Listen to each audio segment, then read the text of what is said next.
ajaran selanjutnya kan ya enggak ya. Dosennya tetap sama aja ya. Nah, mari kita sama-sama lihat Bapak Ibu untuk selanjutnya pertumbuhan gereja. Kemarin saya sudah menunjukkan kepada saudara bahwa dasar Alkitab jangan lupa. Bentar ya. Nah, ini. Apa itu pertumbuhan gereja? Ya, pengajaran yang didasarkan Alkitab tentang pertumbuhan gereja dan prinsip-prinsip Alkitabiah untuk menjangkau mereka yang terhilang. Dengan demikian menumbuhkan gereja, memperluas kerajaan Allah, ya, menumbuhkan gereja secara am ya, bukan lokal aja, memperluas kerajaan Allah yang jauh lebih besar dari gereja lokal dan pada akhirnya bermuara pada kemuliaan Allah. Jadi tujuan akhirnya itu Tuhan yang dipermuliakan. Jangan lupa ini definisi yang saya buat sendiri Bapak Ibu ya. Bukan dari buku, tetapi buku-buku juga mungkin ya mirip-mirip saja ya. Nah, baiklah. Yang lalu saya sudah sampaikan dasar Alkitab bagi pertumbuhan gereja. Jadi paling tidak ada dua bagian firman Allah. Kalau mau dibilang dasar pertumbuhan gereja yang mana Pak Lukas? Ya seluruh Alkitab lah, terutama perjanjian baru. Karena perjanjian lama gereja belum disebut. Tetapi bayang-bayang ya sekali lagi seperti keselamatan. Cuman jelas sekali bahwa pertumbuhan gereja dasarnya adalah seluruh Alkitab, perjanjian lama maupun perjanjian baru pasti. Kenapa? Ya karena ada kaitan antara perjanjian lama dengan perjanjian baru. Tetapi saya memilih dua bagian yang penting. Bagian yang pertama kemarin kita baca adalah ini. Matius 28 ayat 19-20. Pergilah jadikanlah semua bangsa muridku. Murid yang pergi memberitakan murid. Ini kan sudah pertumbuhan Bapak Ibu. Ya kan, ini kan sudah ada pertumbuhan. Murid di sini ini dewasa, bertumbuh rohaninya, sehingga dia memuridkan orang lain. Ada pertumbuhan kualitas, ada pertumbuhan juga tambah jiwa kuantitas. Nah bayangkan, ketika orang memuridkan, itu kan memberitakan Injil, membaptis, mengajar. Jadi bagaimana mungkin murid ini bisa mengajar murid baru tanpa kedewasaan atau kualitas yang baik. Saya kira kualitasnya harus memenuhi juga sih. Ya bukan berarti sempurna ya Bapak Ibu. Tetapi paling tidak dia sudah lebih dulu dimuridkan. Lebih dulu menerima Yesus. Lebih dulu dimuridkan, diajar dengan baik. Sehingga dia mampu mengajar orang lain. Nah begitu ya. Jadi kalau gitu bayangkan kalau gereja memuridkan banyak orang. Gereja ini berarti gereja yang dewasa. Secara kualitas ada pertumbuhan. Tapi secara kuantitas juga berkembang. Muncul gereja-gereja baru. Nah ini namanya mendewasakan Bapak Ibu. Nanti gereja yang baru atau murid yang baru ini juga memuridkan lagi. Nah itu sebabnya pertumbuhan gereja itu dasar Alkitabnya di Matius 28 ayat 19 sampai ayat 20. Yesus tidak ingin gereja hanya memberitakan Injil. Tetapi dewasa untuk mengajar. Itu pertumbuhan. Yesus tidak ingin gereja bermuridnya satu saja. Tetapi memuridkan orang lain. Itu berarti pertumbuhan kuantitas. Jadi kualitas dan kuantitas dua-duanya ya. Oke. Ini adalah kehendak Tuhan agar semua bangsa menjadi muridnya. Gerejanya. Berarti kan ada pertumbuhan gereja. Kuantitas sekaligus kualitas. Tadi sudah saya jelaskan. Jelas gereja bukan hanya sampai di Yerusalem, tapi ke ujung bumi. Itu berarti ada pertumbuhan atau pertambahan gereja. Oke ya. Nah, ketiga ini sudah saya kira. Nah, sekarang ini Bapak Ibu. Mari kita baca di dalam Efesus. Ya. Ini ayat yang dipakai waktu GPT juga. Ya, waktu GPT.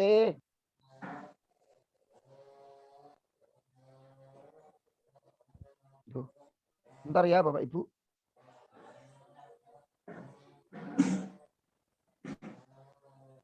Ya, waktu GPT ada acara itu, Mubes ya, ayatnya bagus ini. Saya bacakan aja ya.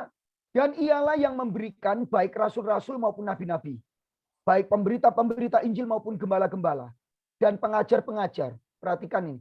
Untuk memperlengkapi orang-orang kudus bagi pekerjaan pelayanan, bagi pembangunan tubuh Kristus, sampai kita semua telah mencapai kesatuan iman dan pengetahuan yang benar tentang anak Allah, kedewasaan penuh, dan seterusnya. Ya, saya tidak bacakan sampai akhir.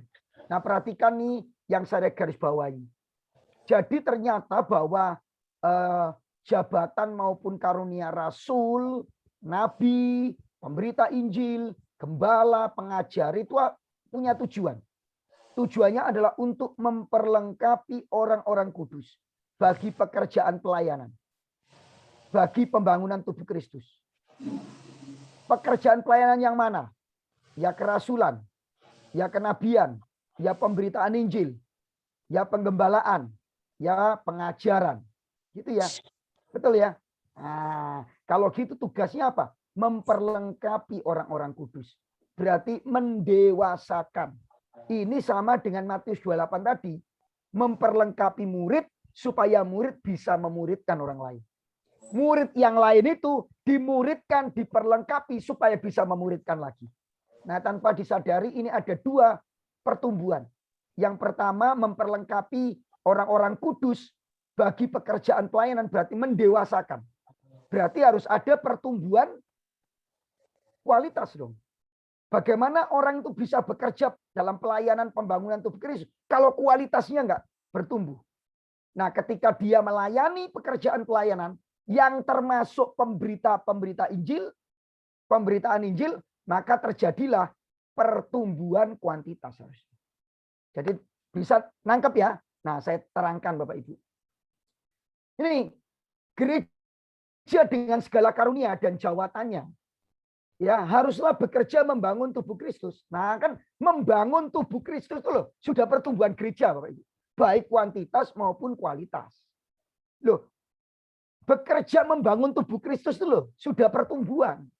Jadi ayat ini jelas menegaskan bahwa Tuhan punya kerinduan, Tuhan berkehendak supaya gereja bertumbuh. Baik kuantitas maupun kualitas. Untuk itu tugas gereja adalah apa? Memperlengkapi orang-orang kudus. Nah, yang tadi saya terangkan, bagi pekerjaan pelayanan, bagi pembangunan tubuh Kristus. Ini menyangkut kualitas yang berakibat pada kuantitas.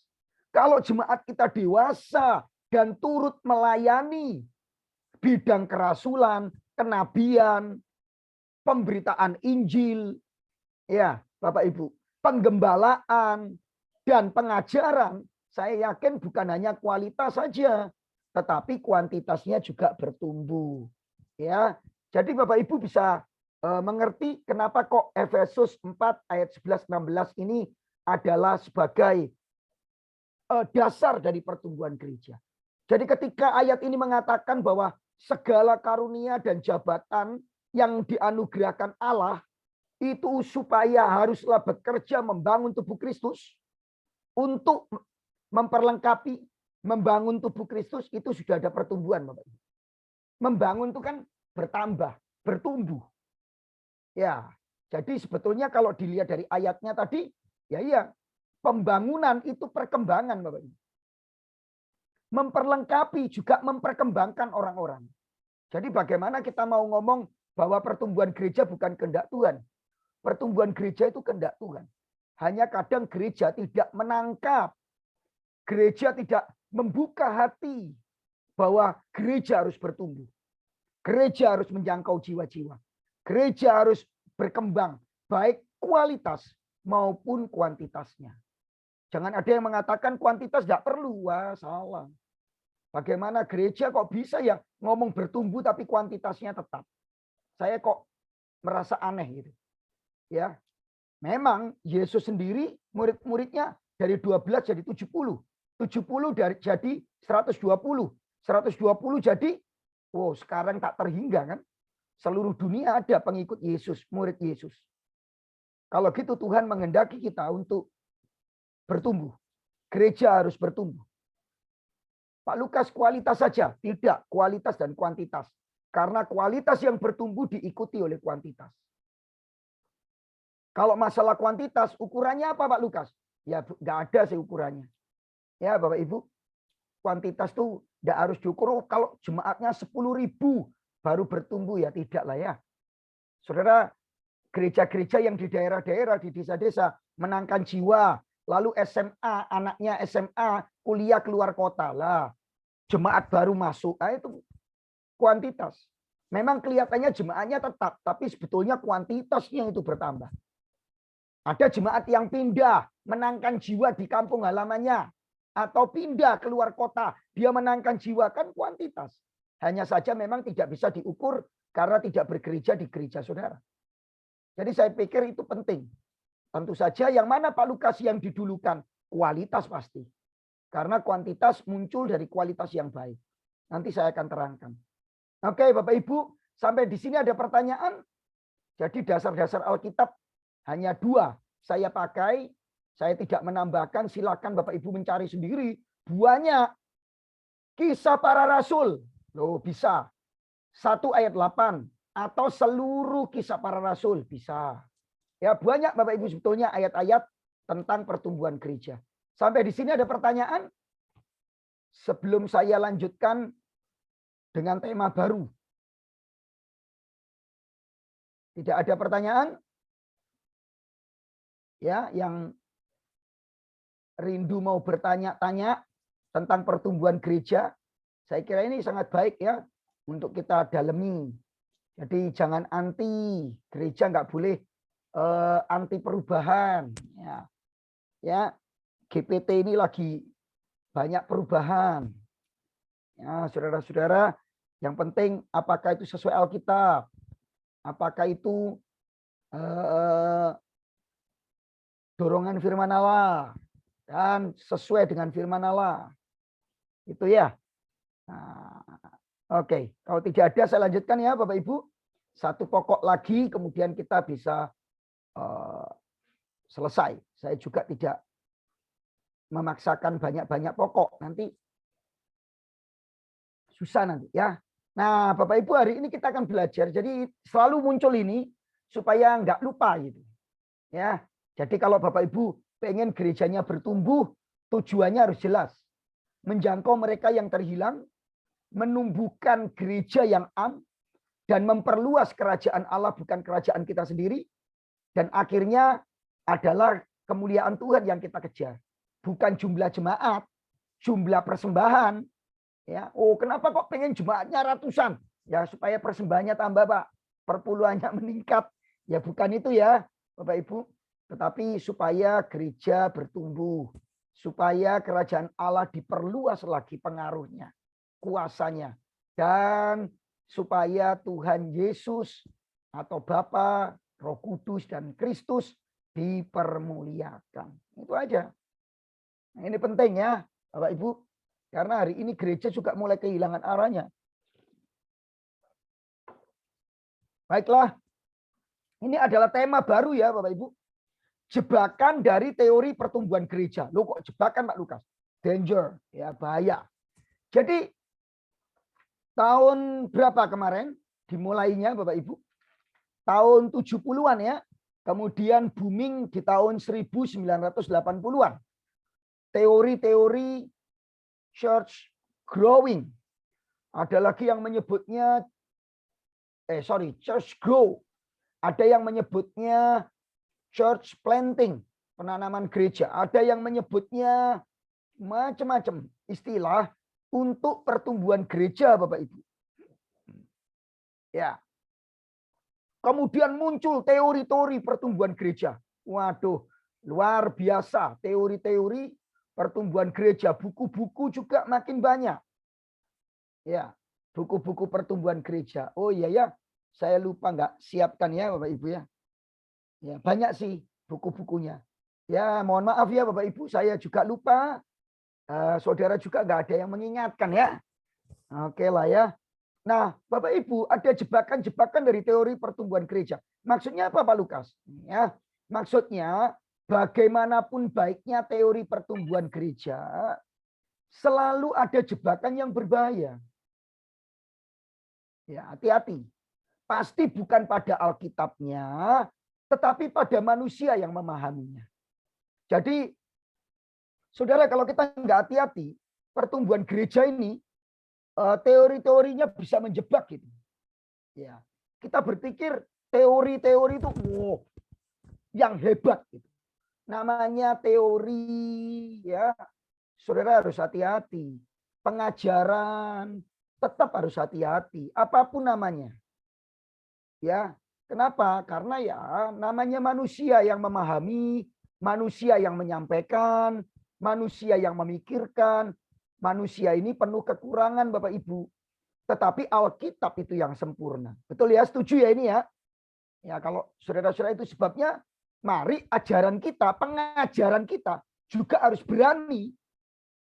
Harus berani dikoreksi oleh Alkitab, firman Allah. Begitu. Apakah ajaran saya sudah benar ya? Tentang keselamatan? Apakah ajaran saya tentang Yesus sudah benar ya? Apakah ajaran tabernakel saya sudah benar ya? Begitu. Kenapa? Ya harus sesuai dengan Alkitab kan gitu.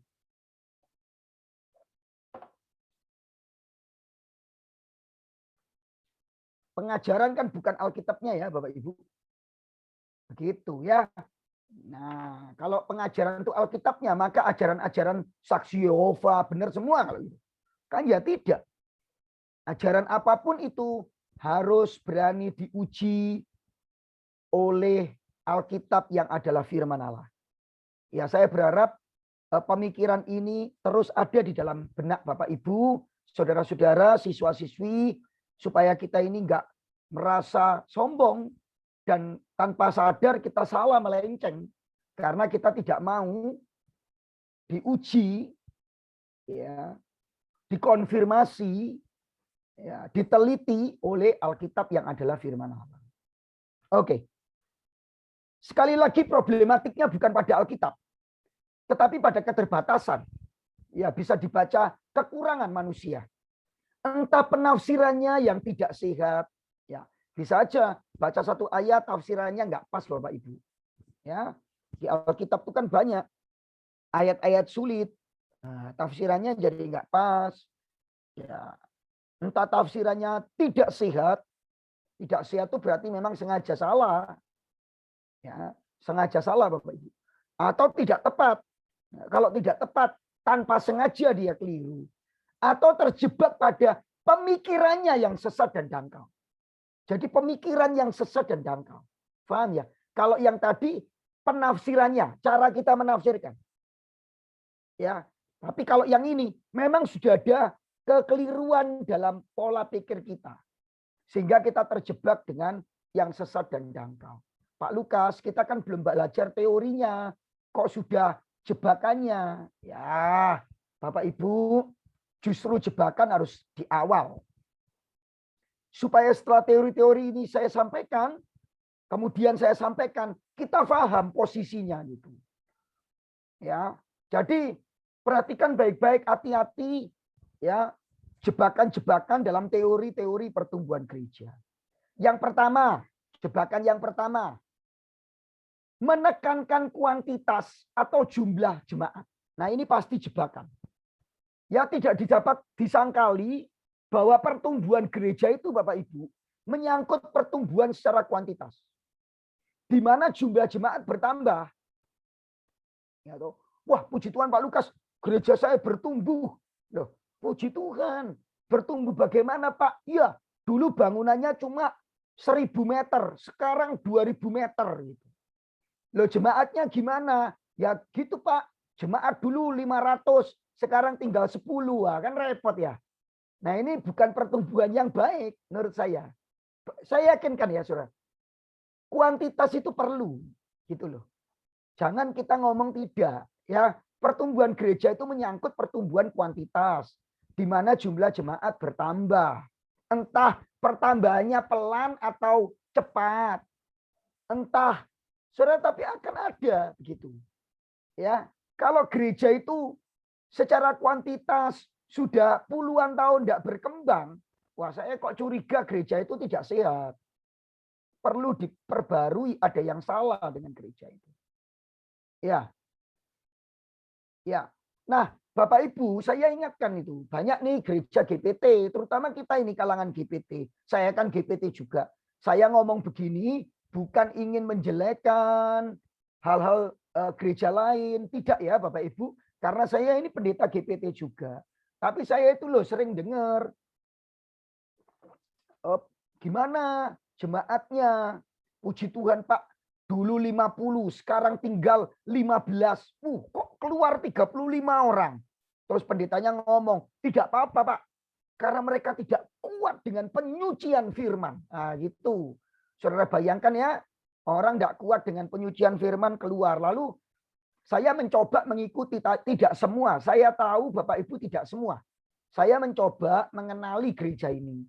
Karena itu gereja ya di bawah, dalam pengertian saya kenal dan di bawah, sebetulnya di bawah supervisi kami, saya itu. Ya, akhirnya kami dalemi loh, ya iya, jemaatnya banyak yang mundur Bapak Ibu. Satu, ternyata gembalanya tidak melayani dengan baik.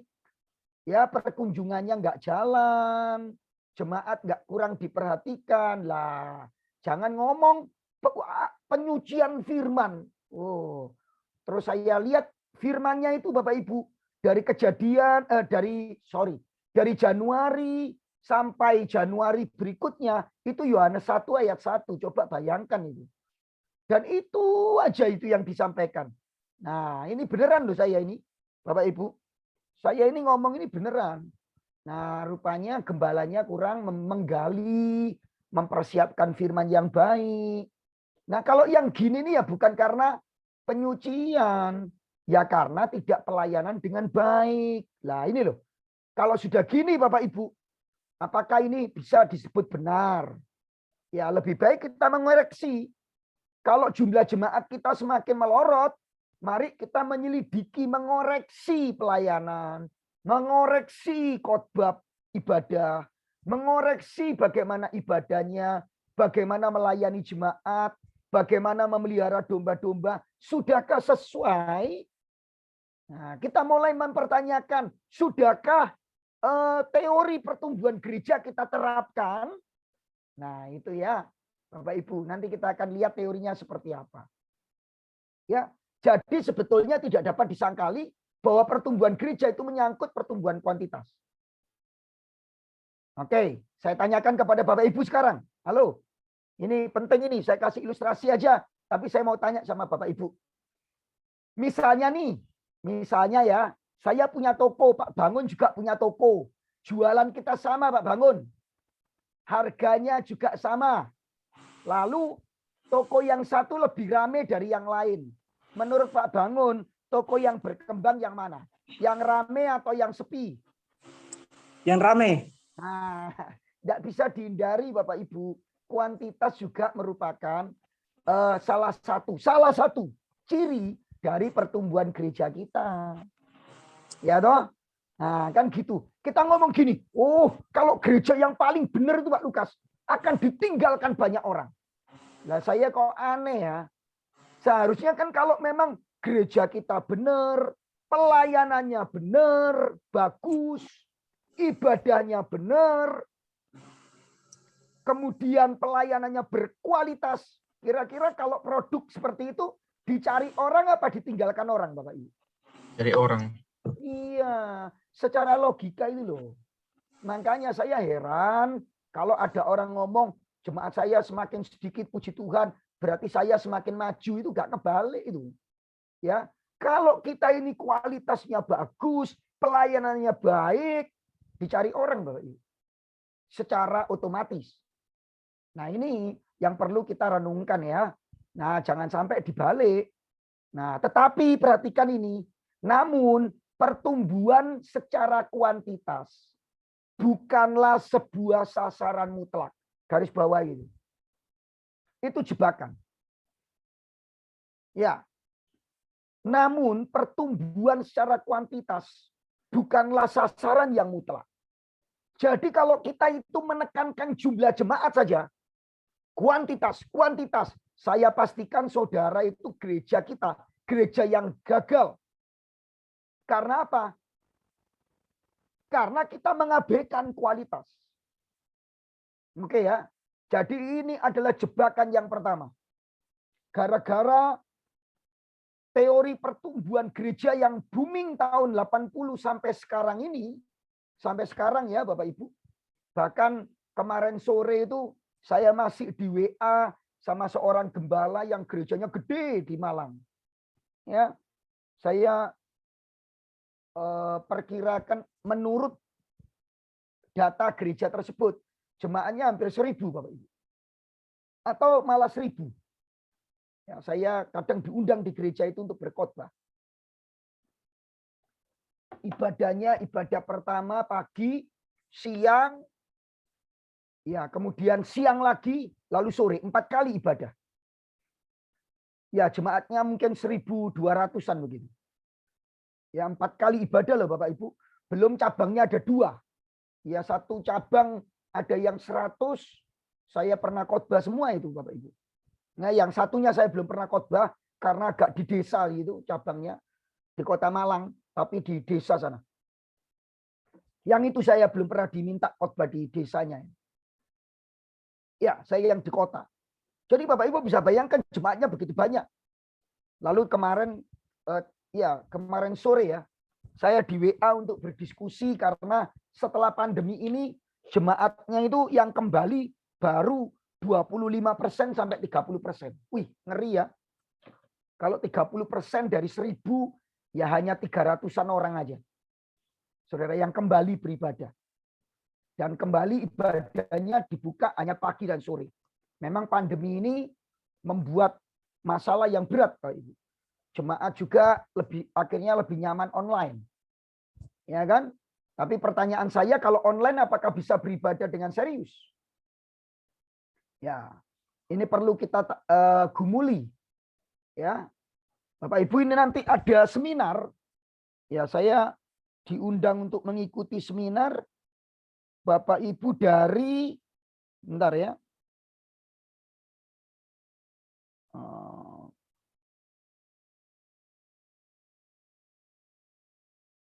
Sebentar.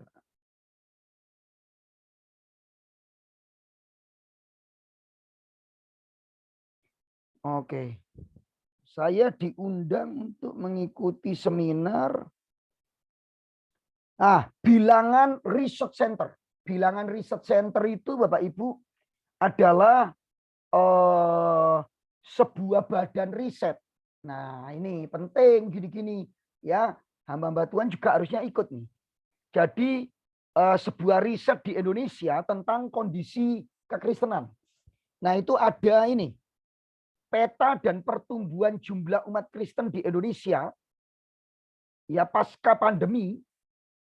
Nah, kemudian bagaimanakah kondisi ke depan? Nah, ini nanti tanggal 27 Januari. Barangkali ada yang mau ikut ya. Bisa minta ke saya kirimkan undangannya. Apa selebarannya, flyernya ke saudara.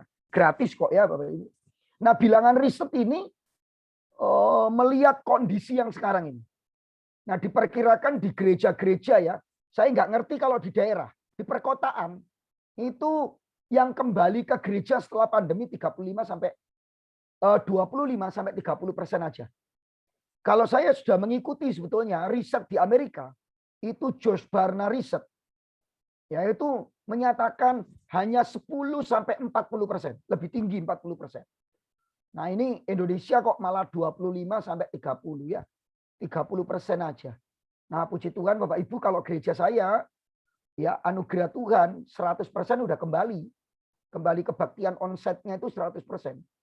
Ya, tapi saya bikin ibadah 2 kali.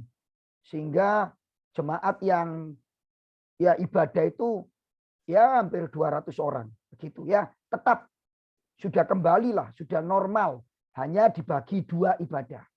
Tapi puji Tuhan, nah teman saya itu tanya, loh kok bisa ya Pak Lukas gitu. Nah itu saudara-saudara rahasianya nanti di teori pertumbuhan gereja ini. Salah satu rahasia yang penting itu gereja saya kekuatannya pada komunitas. Komunitas. Nah itu apa? Nanti kita akan pelajari ya. Nah Bapak Ibu tentu saja sekali lagi hati-hati dengan jebakan kuantitas. Ya, ketika pertumbuhan kuantitas menjadi ukuran pertumbuhan dan kualitas itu diabaikan, maka ini kegagalan gereja. Hati-hati ya. Tapi ingat, kalau saudaranya menekankan kualitas, tapi nggak ada kuantitas, saya kok curiga ada yang nggak beres di gereja kita.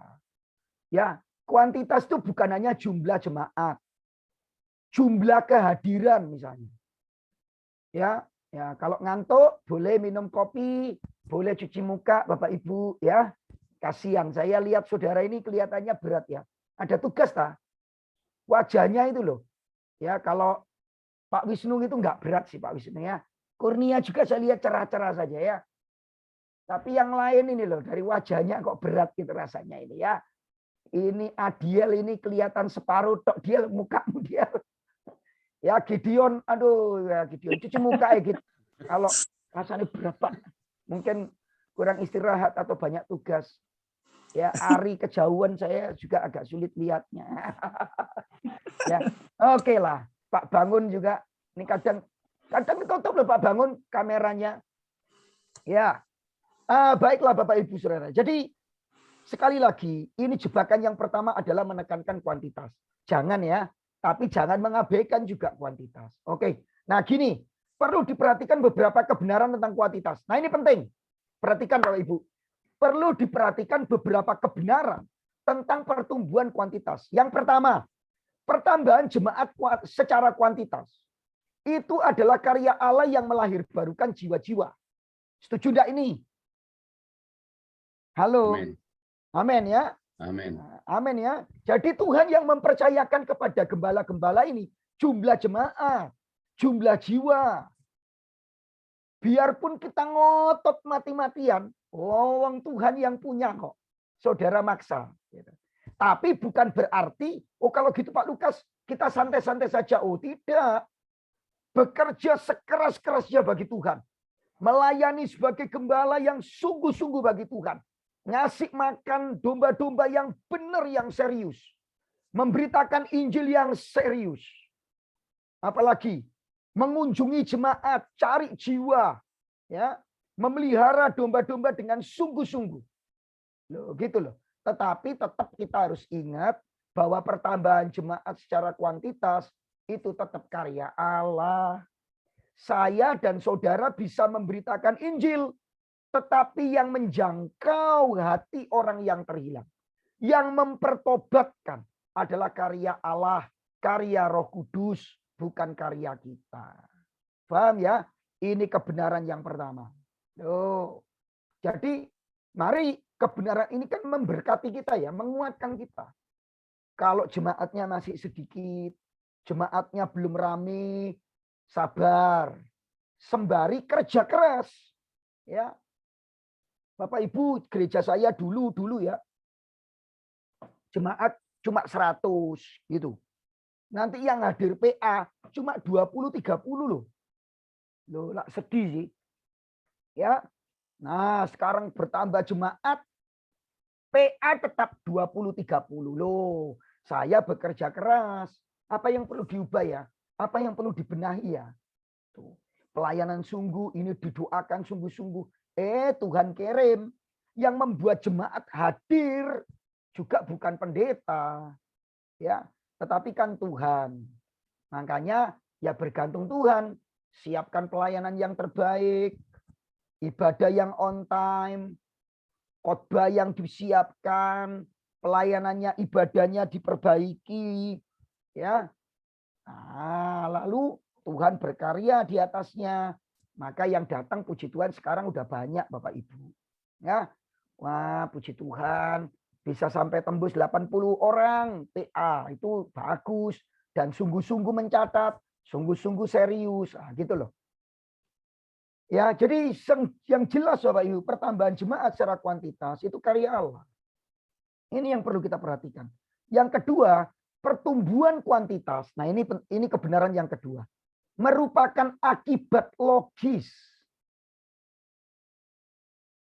Merupakan akibat yang masuk akal dari adanya kualitas yang baik, bukan sebaliknya. Nah, ini kebenaran yang kedua. Tolong diingat ya. Jadi pertumbuhan kuantitas itu akibat atau dampak logis, dampak lebih pas ya, dari kualitas yang bertumbuh. Makanya ayo kita pertumbuhan gereja, penekanannya Pak bukan kuantitas, tetapi pertama-tama kualitas. Kalau kualitasnya bagus, ya akan dicari orang. Kuantitas juga akan berkembang. Nah ini Pak Lukas, banyak loh kuantitas saya kok bagus ya, tapi kok menurun ya Pak Lukas. Nah, ada yang salah pasti di sana. Coba dicek lagi ya, dicek pelayanannya. Ternyata gerejanya kebaktian jam 7, mulainya jam 8. Jemaat nunggu-nunggu kok gak dimulai-mulai ya. Itu misalnya Bapak Ibu ya, misalnya pelayanan misinya tidak ada. Ada loh gereja yang tidak mengutus jemaatnya memberitakan Injil. Bagaimana mau tumbuh?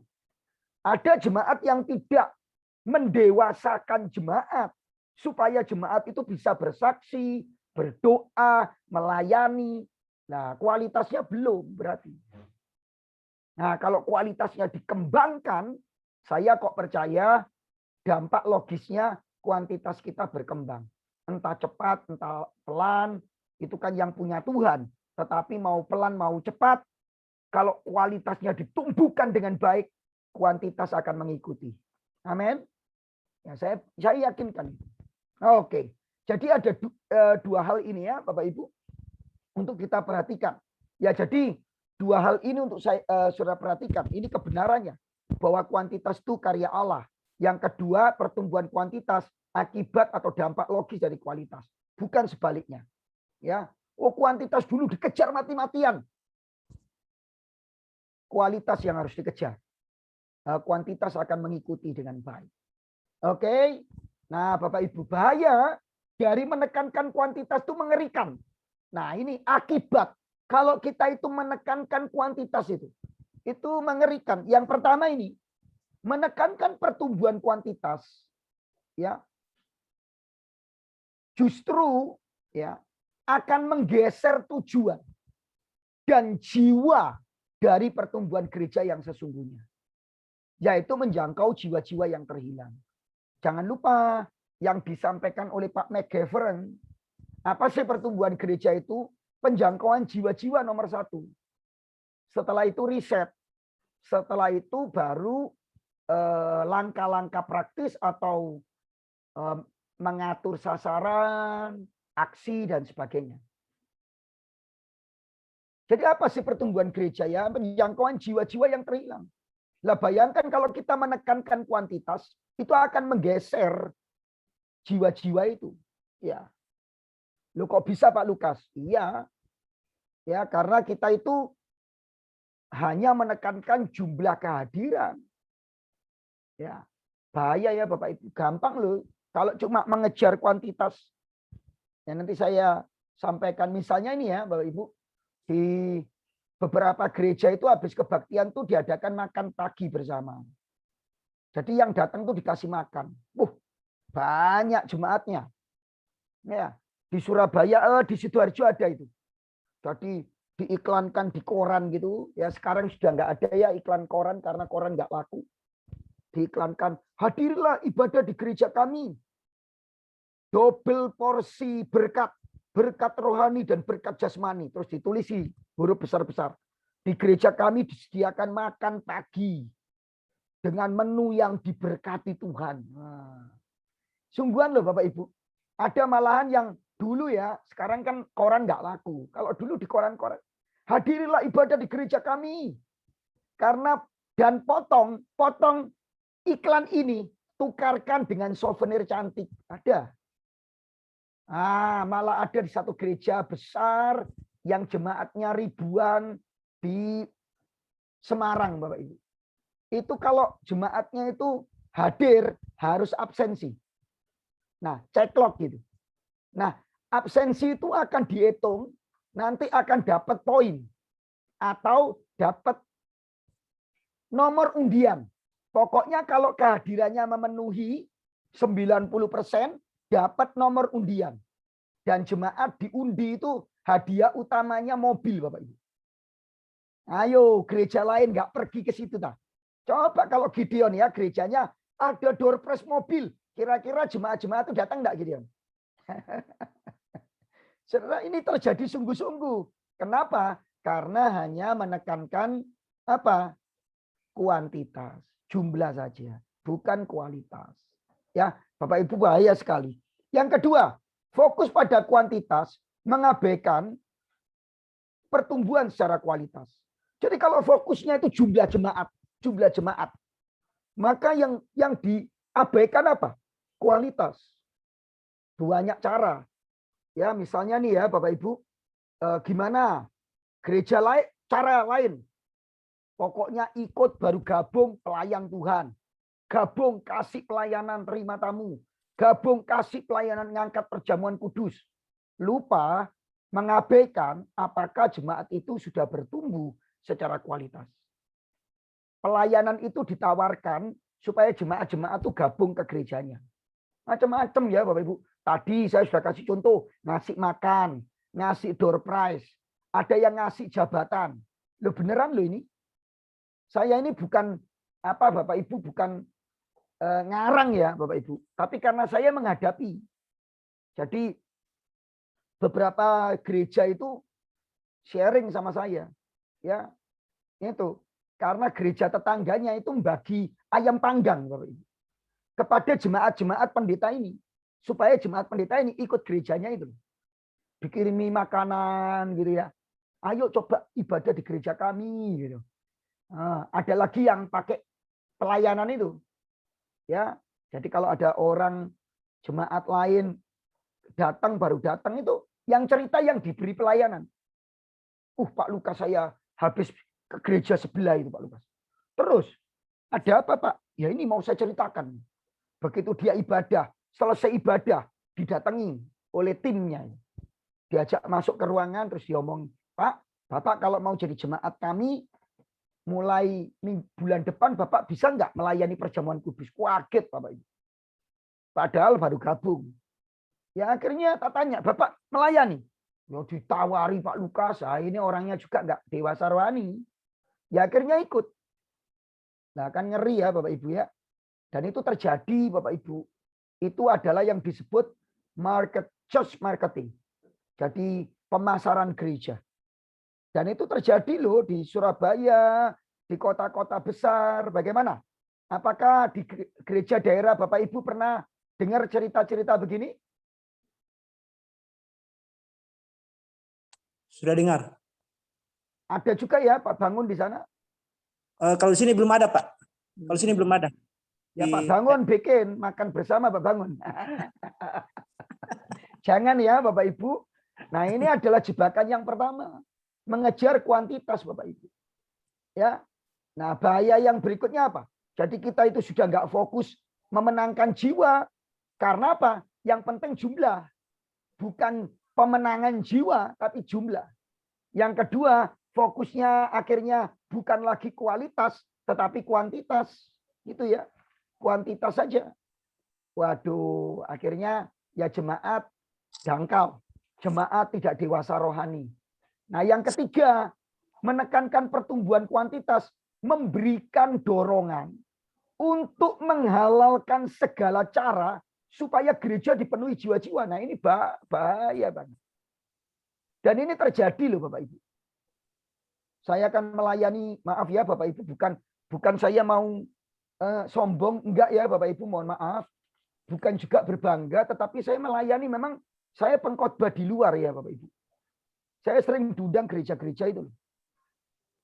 Ya, beberapa sinode gereja itu mengundang saya. Ya sekarang ini malah beberapa gereja Protestan ya, yang mainstream, misalnya gereja GKT, saya khotbah GKA, gereja Kristen kayak GKI begitu ya, kayak Gemim gitu. Nah, saya adalah pembicara di beberapa gereja, termasuk beberapa gereja besar di Indonesia, Bapak Ibu. Ya, kalau saya sebutkan namanya ya, Bapak Ibu tahu, tapi jangan ya. Nah, Banyak yang beberapa gereja, saya tidak menyebut semua ya Bapak Ibu, tetapi yang terjebak begini. Karena menekankan pertumbuhan kuantitas, jumlah saja terutama. Maka menghalalkan segala cara seperti tadi. Ya. Yang penting tuh jemaat, bagaimana jemaat tuh banyak. Akhirnya yang paling gampang apa? Yang ngambil domba-domba gereja lain lah. Dia halalkan segala cara, ya kasih makan, ya diiming-imingi pelayanan. Untuk apa kamu di sana nggak melayani, di sini melayani. Baru ikut langsung main musik, baru ikut langsung WL, worship leader. Ya. Nah, itu benar loh. Dan yang dicari juga ada juga yang akhirnya cari yang kaya. Nah, itu ya. Nanti kaya kamu jadi wakil gembala di sini. Ada loh Bapak Ibu, ini saya bukan mengarang ya Bapak Ibu, saya nggak mungkin cerita detail, tetapi saya melihat itu. Saya bukannya melihat, mendengar langsung dari orang-orang tersebut. Dan saya nggak ngerti di daerah saudara. Nanti jemaat-jemaat lo sudah tahu jemaat gereja lain diundangi gitu ya. Nah, diadakan acara yang menarik. Ya. Ini bahaya sekali, menghalalkan segala cara. Yang keempat, rentan terhadap kekecewaan, keputusasaan, karena pertumbuhan kuantitas tidak tercapai. Nah, kalau saudara adalah gembala dan menginginkan gereja saudara bertumbuh, dan saudara terjebak pada pertumbuhan itu hanya menekankan kuantitas atau jumlah jemaat. Saya pastikan 10 tahun, bahkan kurang dari 10 tahun, kita bisa kecewa, putus asa, karena nggak ada pertumbuhan yang signifikan. Bayangkan kalau saudara harapan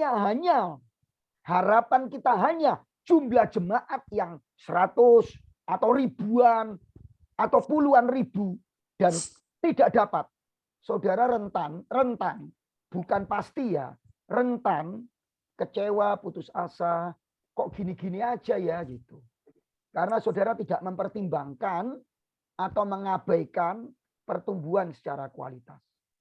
Karena apa? Ya kualitas jauh lebih penting. Yang kedua, pertumbuhan kuantitas itu kadang tidak bisa kita lihat dengan mata. Oke, saya kasih contoh yang tadi ya. Ini nih gereja. Kelas kita ini adalah gereja. Gideon, Pak Bangun, Ari, Adil, Kurnia adalah jemaat saya. Ngerti ya? Lalu kita sungguh-sungguh dan kemudian semua dilayani bertumbuh. Gideon ke Kalimantan. Pak, Lukas saya mau kerja. Mohon maaf Pak, saya mau pindah di Kalimantan. Kerja di sana. Oh iya Gideon, tapi dia sudah bertumbuh kualitasnya. Lalu dia ada di Kalimantan dan mengikuti gereja di sana. Dan kemudian karena Gideon sudah bertumbuh, dia memberitakan Injil. Dan kemudian banyak jiwa dimenangkan, ada 30 orang saya tanya. Yang dilakukan Gideon itu, ya tentu saja karena Tuhan. Tetapi apakah bukan karena pendewasaan saudara, pendewasaan yang saya kerjakan di gereja lokal? Kan ya ada hubungannya. Gideon bisa menangkan 5 orang. Di gereja saya bukan bertambah, tapi berkurang 1. Tapi sesungguhnya kuantitasnya bertambah. Karena Gideon menangkan jiwa gitu. Ngerti ya maksud saya Bapak Ibu? Nah itu sebabnya kuantitas itu agak sulit untuk dihitung gitu. Paham ya? Nah misalnya nih, memang secara hitungan tangan jumlah jemaat kita ini bisa bertambah, bisa berkurang. Tetapi kita nggak ngerti Bapak Ibu. Makanya sebetulnya kalau kita menekankan hanya kuantitas atau jumlah jemaat, saya kira saudara gampang kecewa, putus asa, dan lemah. Paham ya Bapak Ibu? Jangan lupa kebenaran kuantitas. Allah yang mengerjakannya. Yang kedua, kuantitas adalah akibat logis dari kualitas. Jangan lupa bagian itu. Ya, jadi Bapak Ibu kalau kita melayani dan jumlahnya tetap saja, tetap semangat.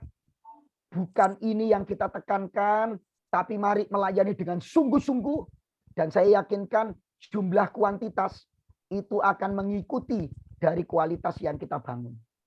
Amin ya. Oke ya, hati-hati dengan jebakan ini. Oke Bapak Ibu. Kita istirahat dulu 5 menit ya. Saya juga mengalami kecapean di rahang saya. Ada pertanyaan sebelum kita istirahat 5 menit? Ada pertanyaan?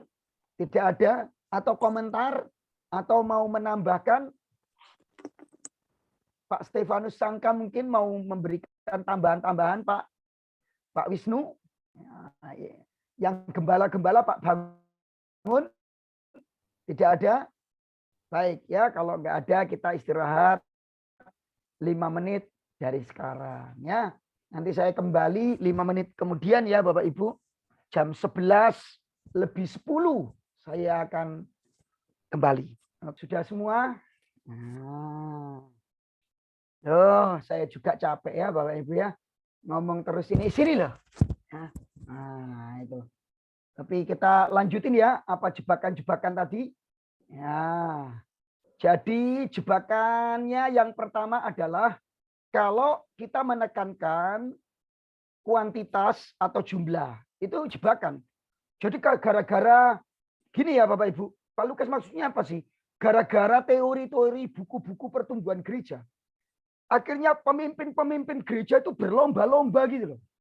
Nah terjebak pada apa? Jumlah jemaat.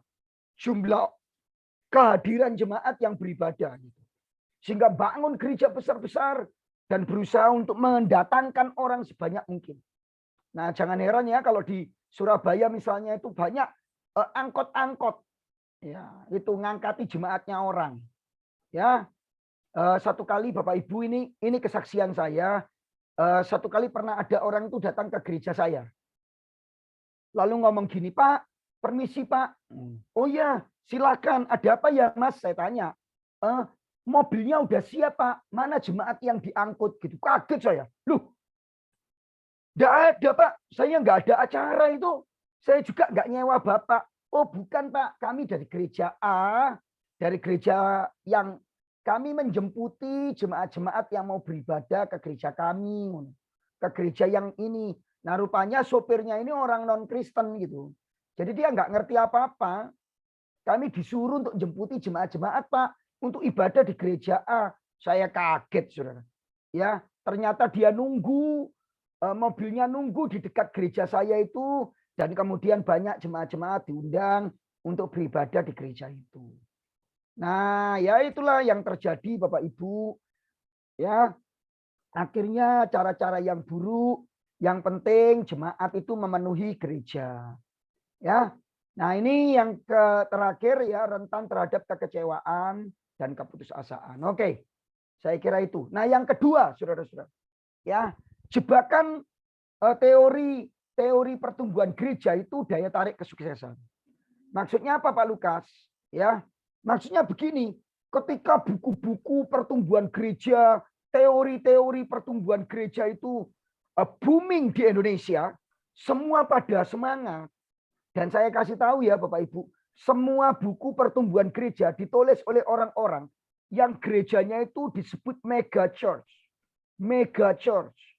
Gereja yang jemaatnya itu puluhan ribu. Dan mereka membuat seolah-olah ya dengan teori pertumbuhan gereja, gerejamu akan jadi seperti gerejaku yang puluhan ribu. Nah, orang-orang jadi terprovokasi, semangat, ya aku mau sukses ya gitu. Nah, pertumbuhan gereja baik kuantitas maupun kualitas merupakan pencapaian. Dan biasanya pertumbuhan demikian diikuti peningkatan secara materi. Ya Bapak Ibu wajar ya. Kalau jemaatnya dulu cuma 10, sekarang jadi orang 100, persembahannya meningkat atau berkurang Bapak Ibu? Ya pasti meningkat. Persepuluhannya meningkat. Nah, kesuksesan-kesuksesan yang semacam ini yang kemudian menjadi jebakan bagi para pemimpin gereja merasa sukses. Ya. Baik itu kualitas maupun kuantitas ya Bapak Ibu.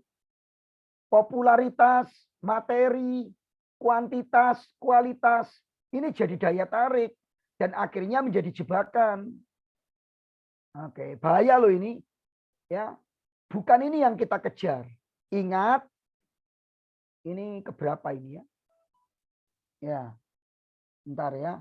Ingat Bapak Ibu. Tunggu dulu, apakah Ya, ingat Bapak Ibu bahwa tujuan dari Saya pertumbuhan pamit dulu di gereja kelasnya, saya izin dulu. adalah menumbuhkan gereja, memperluas kerajaan Allah, dan bermuara pada kemuliaan Allah. Begitu ya Bapak Ibu. Jadi sebetulnya tujuan utama kemuliaan Allah. Tapi kita bisa gagal kalau kita menekankan kesuksesan. Ya ini tadi. Daya tarik kesuksesan. Oke, Bapak Ibu, ini jadi masalah besar. Ya. Nah, kesuksesan itu menurut Alkitab ya, bukanlah pengertian biblika maupun pengertian teologi maupun pengertian Alkitab, tetapi sebetulnya istilah kesuksesan itu istilah psikologis. Ya, jadi sebetulnya kesuksesan itu tidak ada loh di Alkitab. Ya, Bapak Ibu. Ya. Yesus ya, para murid, apakah jumlah itu penting? Nah, itu tidak juga. Nah, yang kedua, apakah kesuksesan itu pengertian Alkitab? Tidak. Pengertian teologi? Tidak. Tetapi lebih kepada psikologis. Ya, Pak Bangun, selamat ya. Mesti kita doakan supaya sukses. Itu pengertiannya sebetulnya lebih kepada psikologis. Di mana itu ada pada rasio pemikiran dan perasaan atas pencapaian tertentu bagi pertumbuhan gereja atau bagi orang tertentu. Suksesnya anak SD kalau dia lulus dari sekolah SD. Suksesnya anak yang olahraga mengikuti perlombaan lari kalau dia juara saat lari. Tapi itu pun lebih kepada rasio dan perasaan. Ada yang kalah tapi merasa sukses karena mengakhiri pertandingan dengan baik. Ngerti ya maksudnya? Jadi sukses itu tidak bisa ini loh gitu. Nah, karena sukses itu sebetulnya istilah psikologis di mana rasio dan perasaan pada pencapaian tertentu. Kalau itu pada pertumbuhan gereja ya perasaan dan pencapaian pertumbuhan gereja. Nah, tapi bagaimana ya yang repot banyak semua terjebak berlomba mengejar pencapaian itu. Yang dipikir adalah kesuksesan. Ya, itu. Nah, saya ingin menyampaikan bahwa Ibu, bagaimana sih Alkitab melihat kesuksesan? Tuh, satu. Pertanyaan saya nggak menjelaskan detail. Tapi apakah Yesus sukses? Saya tanya, apakah Yesus sukses? Ada yang mau jawab? Kurnia, Yesus sukses nggak? Sukses, Pak. Apa yang menjadi ukuran suksesnya kalau gitu? Dia menyelamatkan manusia, Pak. Nah, ya toh. Apakah jumlahnya pengikutnya? Yesus pengikutnya itu yang terakhir, yang di atas loteng itu cuma 120 orang. Betul ya? Iya, Pak. Kekayaannya Yesus. Oh tidak, Yesus mati di kayu salib. Kuburan aja pinjem siapa itu, Kurnia? Dari pengetahuan Yusuf itu. Alkitab ini. Kuburannya siapa yang dipinjam oleh Yesus? Gideon? Urbanus? Kuburannya siapa Urbanus? Mungkin dari Yusuf orang Arimatea itu, Pak. Iya, Yusuf orang Arimatea, Urbanus buka-buka Alkitab kelamaan. Ya, Yusuf orang Arimatea. Wah, lain kali saya adakan cerdas cermat aja ya. Ujiannya cerdas cermat Alkitab gitu ya. Dari kitab ini ya gitu supaya hafal. Ya. Nah, Saudara, kalau kita mendefinisikan kesuksesan, apakah Yesus sukses secara jumlah? Tidak. Apakah Yesus sukses secara kekayaan? Tidak. Tetapi seperti Kurnia sampaikan tadi, kesuksesannya adalah menyelesaikan tugas Bapa. Itu lebih baik sih. Bukan menyelamatkan jiwa-jiwa, tapi menyelesaikan tugas Bapa. Selesai sampai akhir, berarti Yesus setia. Betul ya? Jadi kalau gitu kesuksesan tidak dihitung kepada, maaf, kualitas pun tidak. Tapi pada kesetiaan. Menyelesaikan tugas Bapa dengan sungguh-sungguh sampai akhir. Ya. bukan jumlah jiwa, bukan juga kualitas, walaupun Yesus menekankan kualitas. Makanya mengajar murid-muridnya dengan tekun, dengan sungguh-sungguh. Ya. Nah ini, bagaimana gereja mula-mula? Apa kesuksesannya? Jemaat makin banyak, 3.000 jiwa. Tidak. Sama ya Bapak Ibu. Kesuksesannya adalah apa? Memberitakan Injil. Setia memberitakan Injil. Ya. Lihat kisah para rasul. Setia melayani Tuhan. Bukan gereja makin gede, mobilnya para rasul di mana-mana, enggak ada itu. Ya. Para rasul juga menderita. Setia sampai akhir memberitakan Injil. Melayani Tuhan. Bagaimana dengan surat 1-2 Petrus? Menunjukkan gereja yang sukses seperti apa? Ya. Ya, catat ya. Saya cuma ngomong, nanti ujian muncul, saudara bisa jawab ya. Jangan nilainya 60 lagi ya. Nah, ya. Bagaimana gereja mula-mula? Gereja mula-mula suksesnya apakah gereja makin besar? Ya. Jemaatnya bertambah? Ya. Petrus khotbah 3.000 jiwa. Tapi apakah itu yang menjadi satu-satunya penilaian kesuksesan? Tidak. Tapi ketaatan mereka. Ya, kesetiaan mereka melayani Tuhan. Ketaatan mereka memberitakan Injil dan kesetiaan mereka memberitakan Injil Kristus. Betul ya? Apakah para rasul kaya-kaya? Tidak juga. Bahkan Paulus jualan tenda, Bapak Ibu. Nah, ini penting ini untuk kita. Nah, bagaimana dengan 1-2 Petrus? Gereja yang sukses. Gereja dalam penderitaan waktu itu. Gereja. Nah, gereja melayani yang penting ini. Ya, kesuksesan sejati adalah hidup bagi kemuliaan Allah. Taat melakukan firman-Nya termasuk memberitakan Injil. Setia dalam melayani Tuhan, tambahkan boleh ya Bapak Ibu. Nilai-nilainya itu. Ya. Hidup bagi kemuliaan Allah, termasuk di dalamnya kesetiaan, ketaatan melakukan firman Allah, dan termasuk memberitakan Injil. Jadi kalau gereja kita tidak memberitakan Injil, itu juga salah ya Bapak Ibu. Salah. Ya. Oke. Awas ya, kita jatuh kepada jebakan yang kedua, daya tarik kesuksesan. Ya. Firman Tuhan adalah ukuran yang mutlak untuk iman dan perbuatan. Dan prinsip pertumbuhan gereja apapun, ini kata salah satu tokoh pertumbuhan gereja yang terkenal, namanya Elmer Towns. Dia berkata begini, firman Tuhan itu ukuran yang mutlak untuk iman dan perbuatan. Dan prinsip pertumbuhan gereja apapun yang bertentangan dengan kitab suci. Walaupun itu menghasilkan pertumbuhan dalam jumlah yang banyak. Itu bukanlah prinsip pertumbuhan gereja yang alkitabiah. Tegas ya. Nah, saya senang sekali dengan kalimat ini. Ya.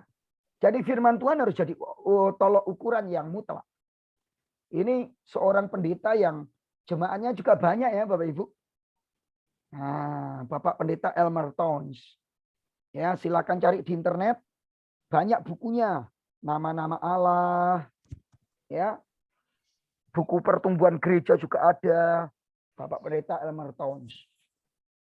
Oke ya. Yang terakhir Bapak Ibu. Jebakan pertumbuhan gereja yang ketiga. Yang terakhir. Adalah melupakan peranan kedaulatan Allah dan karya Allah di dalam pertumbuhan gereja. Ya. Jadi karena kita itu fokus kepada teori-teori. Kalau pengen gerejamu bertumbuh, teorinya ini, teorinya itu. Nah, sampai lupa bahwa pertumbuhan gereja itu juga adalah karya, kedaulatan, dan anugerah atau kemurahan Allah atau kemurahan Tuhan. Ya, banyak gereja itu dalam pemikiran, ya, pemikirannya kurangnya di sana. Teori prinsip-prinsip pertumbuhan gereja yang baik dan tepat satu-satunya penentu, saya tebeli, dari bertumbuhnya gereja. Dan melupakan peran mutlak dari kedaulatan dan anugerah Tuhan. Nah ini bahaya ya Bapak Ibu. Seolah-olah kalau kita itu memakai pertumbuhan gerejanya dari Bapak Peter Wagner, bukunya tebal, Rick Warren, yang gerejanya bertumbuh, pakai teorinya Pak Rick Warren, pasti gereja saya bertumbuh. Nah ini hati-hati. Lalu kita berpikir ini satu-satunya penentu. Waduh. Jangan lupa, sekali lagi kebenaran pertumbuhan gereja, baik itu kuantitas maupun kualitas, adalah karya Allah. Gereja itu mengerjakan tugasnya, tetapi Allah yang menumbuhkannya. Ya, perlu kita baca itu ya. 1 Korintus pasal 3. Nah. Ya, tadi kita nggak baca ayat ya. Untuk yang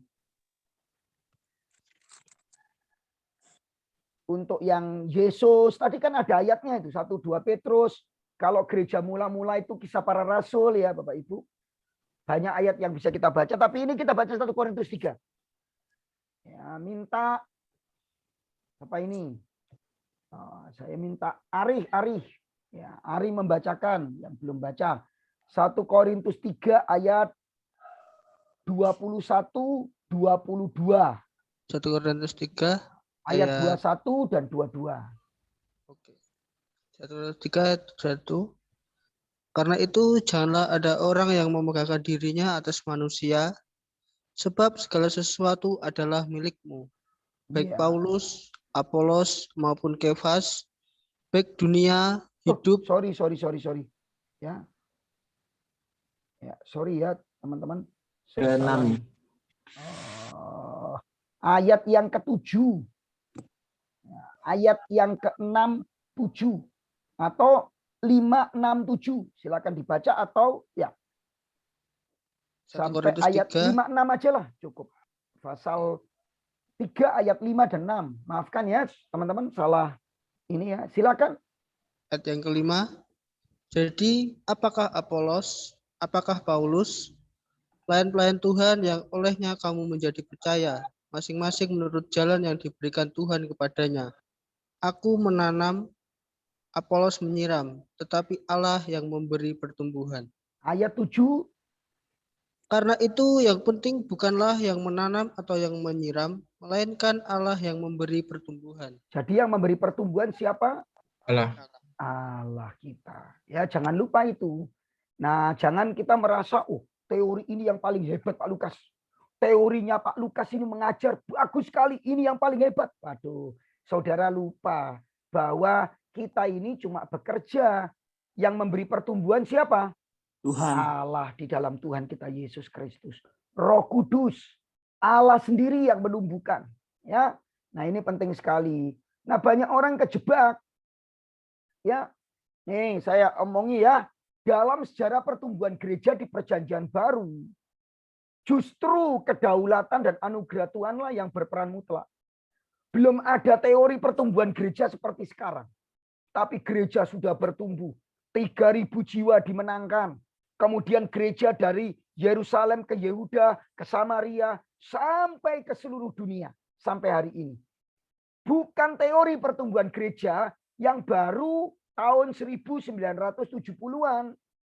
Tapi Allah telah bekerja dengan luar biasa. Betul ya teman-teman ya? Nah tapi juga bukan berarti, teman-teman mohon maaf ya, bukan berarti teori-teori pertumbuhan gereja yang alkitabiah, yang didasarkan Alkitab tidak berarti. Bukan berarti menanam, menyiram itu enggak ada gunanya, bukan. Tetapi jangan lupa bahwa Tuhanlah yang menumbuhkan, itu enggak boleh lupa. Itu faktor mutlak yang harus kita inginkan ya. Nah,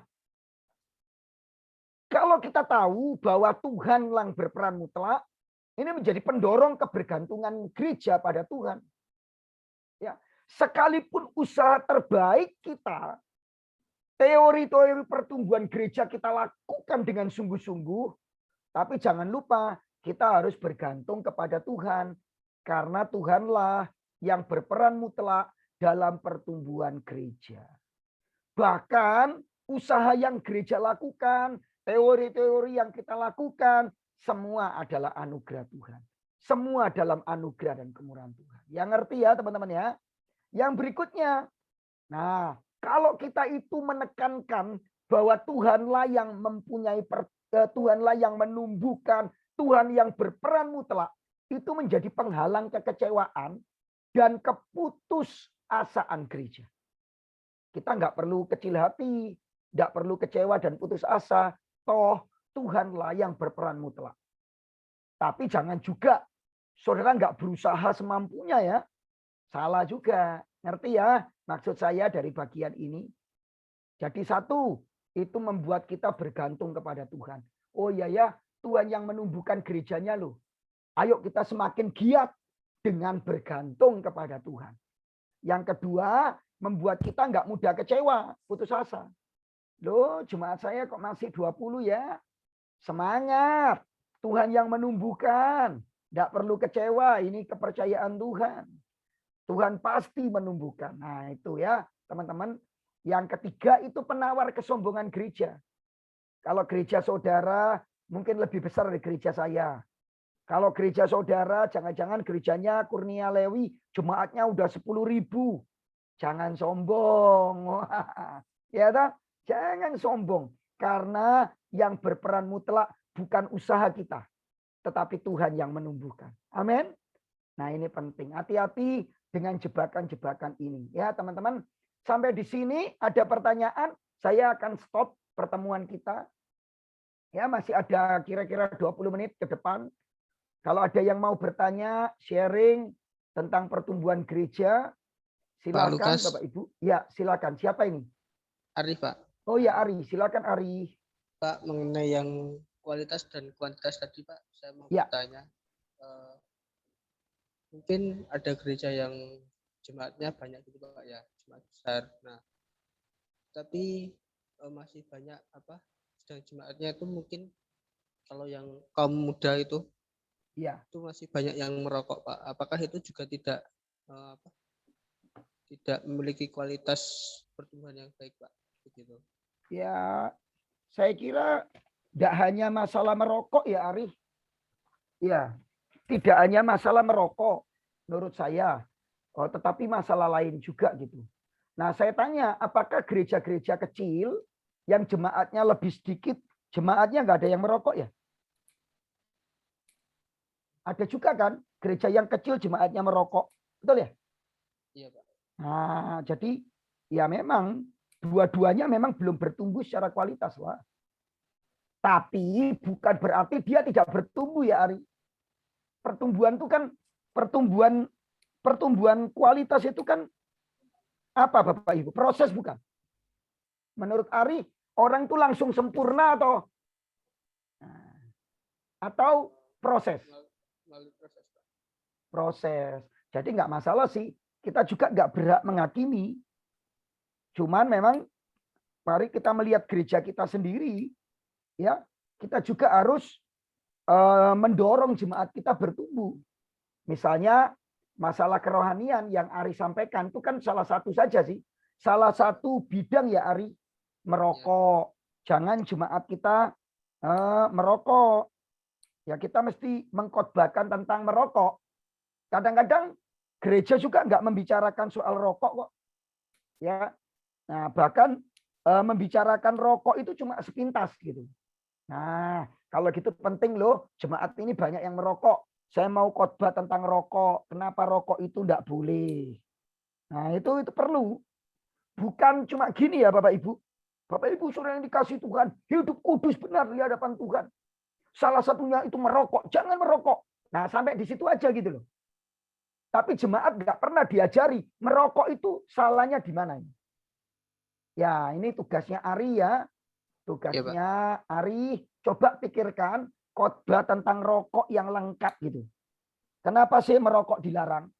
Itu. Saya paham gereja-gereja bukan hanya merokok ya Ari. Kalau Ari ini di Kalimantan ya? Di mana Ari? Di Kediri Pak, Jawa Timur. Di mana? Di Kediri, Jawa Timur. Oh, kamu di Kediri. Iya. Jemaat di Kediri, GPT ya? Iya, GPT. Siapa? Pendeta Pendetanya Yohanes sekarang? Pinem, Pak. Oh Yohanes ya. Pinem, Bapak Ya, ya. Saya sudah tanya berapa kali, lupa aja ya. Ya, Pak Yohanes Pinem. Soalnya di Kediri banyak GPT juga ya. Gitu ya. Contohnya di Kediri, saya pikir di Kalimantan. Di Kalimantan tuh banyak orang Kristen juga masih menggunakan ilmu-ilmu. Nah, ya betul ya, yang teman-teman di Kalimantan ya. Bukan Iya, hanya Pak. di Kalimantan, di NTT, di kantong-kantong Kristen. Nah itu tugas kita lah. Ya, jadi tugas kita untuk meningkatkan kualitas jemaat. Ya dikhotbahkan. Ya nanti Ari coba cari mengapa sih orang Kristen nggak boleh merokok. Nah, di mana ayatnya? Nah, dikhotbahin ya. Oke, ada nggak kira-kira jemaat gereja kecil yang masih merokok? Ya ada. Ya ada, Bapak Ibu. Jadi itulah pentingnya untuk kita melayani supaya mereka bertumbuh secara kualitas. Ya tentu saja itu salah satu pertimbangan gereja itu kualitasnya belum baik. Ya perlu dorongan firman Tuhan. Ya saya baru aja pulang dari Kediri, Ari. Oh iya, Pak. Ya bulan Desember kemarin saya khotbah di Kediri. Di mana, Ya Pak? Februari ini nanti saya khotbah di Kediri. Ari di kota apa di daerah? Saya di itu Bapak, di kabupatennya saya. Oh ya, saya khotbahnya di kota. Ya, nanti kalau pas saya ke Kediri tak kasih tahu ya. Kalau Oh, dekat iya. apa enggak sama kota? Kalau Dekat, dekat Pak. kita bisa ketemu. Iya, Loh, enak toh. dekat, Pak. Tapi kalau saya sempat ya ketemu ya. Karena gerejanya itu kebaktiannya banyak jamnya. Oke.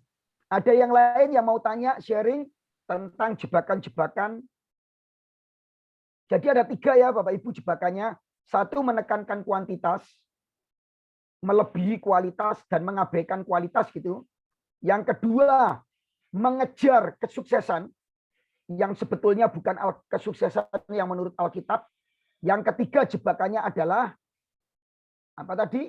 Melupakan peranan dari Tuhan yang menumbuhkan gereja. Oke. Ada yang mau sharing atau bertanya selain Ari? Ya, Pak. Ya, silakan. Kalau kita lihat saat ini kan perkembangan gereja itu dilakukan dengan berbagai cara. Lewat sekarang apalagi dengan media sosial yang ada ini banyak dilakukan dengan hal-hal yang ada hubungannya cara jasmani, Pak ya. Ya. Terus yang saya mau tanyakan itu di dalam pengajaran ini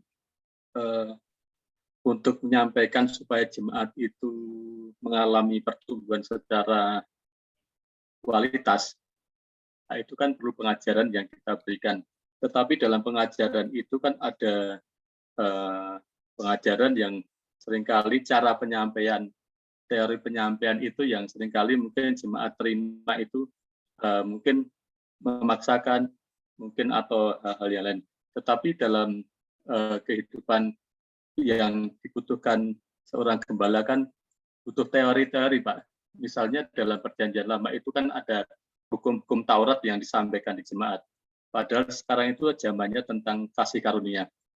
Seperti Tuhan Yesus waktu ada perempuan yang dihadapkan sama Tuhan Yesus oleh orang-orang Farisi hukum Taurat, orang ini sudah berbuat zina. Menurut hukum Musa harus dilempari dengan batu. Tetapi Tuhan Yesus waktu itu diam dan berkata, siapa yang tidak bersalah, tidak pernah berbuat dosa, suruh melempari dahulu. Nah, itu yang yang perlu kita ajar ke jemaat, teorinya, yang cara untuk menyampaikan supaya jemaat itu bisa hatinya diubah Tuhan itu. Mungkin kalau Pak Lukas caranya gimana Pak untuk cara teori yang kita lakukan? Ya, saya memahami maksudnya Pak Wisnu ya. Memang inilah saya kira sebetulnya Pak Wisnu Perjanjian Lama juga kasih karunia. Kalau Pak Wisnu ikut pelajaran nanti keselamatan, ikut teologi PL kemarin kan saya sudah ngomong. Sebetulnya ya yang salah itu yang baca Pak Wisnu. Nah, jadi kalau saya sebetulnya baik PL maupun PB itu kasih karunia. Yang nggak paham tuh orang-orang Yahudi itu. Itu. Jadi yang tidak paham orang-orang Yahudi. Jangan lupa Bapak Ibu, di perjanjian lama itu pengampunan Tuhan itu ya besar. Tuh. Yang salah adalah pemahaman dari orang-orang Yahudi. Sehingga Tuhan Yesus itu mengarahkan mereka, untuk mereka itu sadar prinsip perjanjian lama itu juga prinsip kasih karunia. Ya, saya tidak usah bahas panjang lebar ya bagian itu, tetapi memang cara penyampaian itu penting sekali, Pak Wisnu sampaikan itu. Nah, saya akan masuk justru cara penyampaian. Maksudnya mungkin Pak Wisnu sungkan ngomong, maksudnya ini ya, kalau saya nggak salah tangkap, pendeta itu mungkin kayak memaksa, marah-marah gitu Pak Wisnu ya. Nah, cara terimanya itu Pak ya. Cara penyampaiannya begitu kan, menghakimi, menghukum gitu ya. Ya saya paham lah. Ya, memang Pak. Bapak Ibu, makanya penting Ada sekali. ilmunya, Pak, ya. Penting sekali untuk belajar. Jadi bagaimana sih penyampaian firman Tuhan yang tepat, yang baik. Makanya sekolah di Salem ini, ya homiletiknya yang baik. Kemudian apa yang kita sampaikan, saya kira ya lepas dari masalah Taurat apa segala macam, saya tahu lah maksudnya Pak Wisnu bahwa teori itu perlu. Jadi bagaimana sih gembala berkhotbah yang baik. Jadi nanti dalam pelajaran kita ini ada 7. Kok 7 Pak Lukas? Ya angka sempurna. Ya, ada 7 langkah atau 7 teori, 7 aspek yang akan kita perhatikan untuk menumbuhkan gereja kita. Salah satunya adalah berkhotbah Pak Wisnu. Mengajar. Bagaimana mengajar supaya jadi berkat. Menumbuhkan jemaat. Membuat jemaat itu bukan saja merasa nyaman, tetapi diubahkan. Nah itu toh yang penting. Diperlengkapi juga. Selain diubahkan, diperlengkapi. Nanti ya Pak Wisnu, itu kita akan ketemu di kelas kita ini. Bagaimana supaya gereja kita ini bertumbuh. Ada prinsip-prinsip. Salah satu prinsipnya adalah pengajaran. Menyampaikan firman Allah yang benar dengan cara yang tepat supaya menumbuhkan jemaat. Saya kira demikian Pak Wisnu ya. Nanti saya jawabannya akan mengikuti kelas-kelas kita. Ada yang lain Iya, Bapak Ibu? Kalau tidak ada kita akhiri ya. Saya juga akan istirahat untuk persiapan sore nanti. Karena di gereja saya ada PA juga. Nah, saya kira demikian. Terima kasih untuk waktu Bapak Ibu Saudara yang mengikuti kelas saya. Nah, minggu depan kita akan mulai dengan prinsip-prinsipnya. Ya, kalau saya nggak salah begitu ya, diktatnya. Ya, kita akan masuk kepada prinsip-prinsipnya. Karena kita sudah dasar, sudah jebakan. Ya, nanti sebentar kita akan masuk kepada prinsip-prinsip pertumbuhan gereja. Nah, kita bisa diskusi, Bapak Ibu, kalau untuk materi-materi ini kita bisa berdiskusi. Jangan malu bertanya, karena malu bertanya sesat di pasar katanya. Ya, tuh. Jadi boleh bertanya, gratis, ya. Kalau boleh juga menjawab, kalau salah akan dibenerin, gitu ya. Saya kira demikian, Bapak Ibu. Mari kita akhiri di dalam doa. Ya, nanti saya minta untuk ya Saudara Kurnia akan memimpin kita di dalam doa. Ya. Mari Kurnia. Doa. Segala pujian, hormat, syukur, terima kasih kami naikkan bagimu Tuhan, buat kasih-Mu yang besar sudah menolong kehidupan kami, sehingga kami bisa mengikuti perkuliahan ini ya Tuhan, perkuliahan pertumbuhan gereja ini. Biarlah itu boleh tertanam di dalam hati pikiran kami, supaya kami boleh dengan sungguh-sungguh melayani Engkau ya Tuhan. Sebab Engkau yang memberikan pertumbuhan. Terima kasih Bapa, berkati hamba-Mu Bapak Lukas yang sudah memberkati kami, memberikan materi pada hari ini. Terima kasih Tuhan. Kami menutup kelas kami ini di dalam nama Tuhan Yesus Kristus. Haleluya. Amin. Amin. Oke ya. Teman-teman terima kasih Kurnia, terima kasih semua. Terima kasih Pak